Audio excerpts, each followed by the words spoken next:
Assalamualaikum warahmatullahi wabarakatuh. Kembali lagi di sini bersama saya Miranda Novitasari. Baiklah, di sini saya akan menjelaskan materi pada mata pelajaran Sejarah Indonesia di buku LKS Intan Pariwara.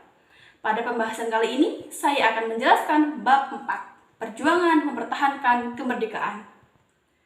Baiklah teman-teman, ternyata setelah proklamasi kemerdekaan pada tanggal 17 Agustus 1945, bangsa Indonesia masih harus berjuang mempertahankan kemerdekaan.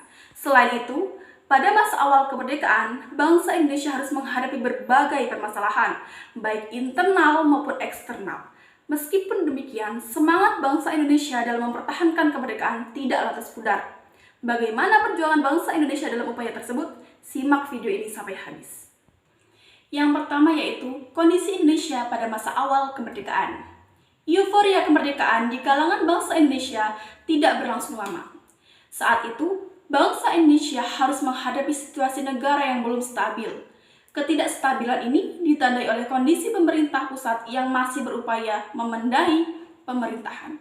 Selain itu, secara de jure, status Indonesia sebagai sebuah negara masih terus diperjuangkan. Apalagi Jepang masih berada di Indonesia untuk mengendalikan status quo.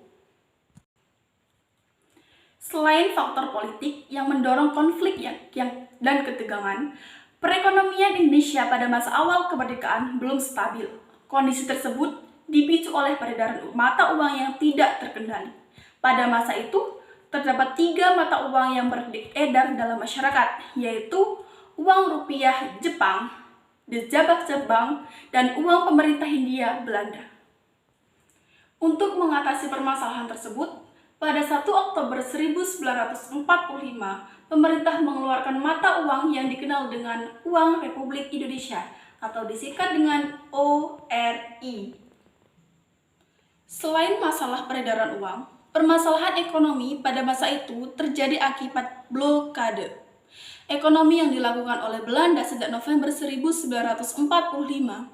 Ketidakstabilan dalam bidang politik dan ekonomi pada masa awal kemerdekaan menyebabkan kondisi tidak menentu di berbagai daerah, terutama Jakarta. Oleh karena itu, pada 4 Januari 1946, pemerintah memindahkan ibu kota negara Republik Indonesia dari Jakarta ke Yogyakarta. Dengan pertimbangan faktor keamanan, Presiden Soekarno menyetujui pemindahan ibu kota ke Yogyakarta. Presiden dan wakil presiden dan beberapa menteri pindah ke Yogyakarta. Sementara itu, Perdana Menteri Sultan Syahrir masih berkedudukan di Jakarta untuk menjalani hubungan dengan dunia internasional. Di dalam bidang pendidikan, pemerintah menunjuk Ki Hajar Dewantara sebagai Menteri Pengajar untuk menyusun kebijakan pendidikan yang sesuai kondisi bangsa Indonesia pada masa awal kemerdekaan. Pemerintah juga mendirikan perguruan tinggi seperti UI dan UGM. Adapun di bidang kesehatan, pemerintah mulai melakukan nasionalisasi atau pemindahan rumah sakit milik Belanda dan rumah sakit swasta. Kehidupan sosial masyarakat Indonesia pada masa awal kemerdekaan juga diwarnai revolusi sosial di beberapa daerah, terutama pedesaan. Beberapa pertama yang menandai revolusi sosial di Indonesia pada masa itu antara lain yaitu di daerah Brebes, Tegal, dan Pekalongan.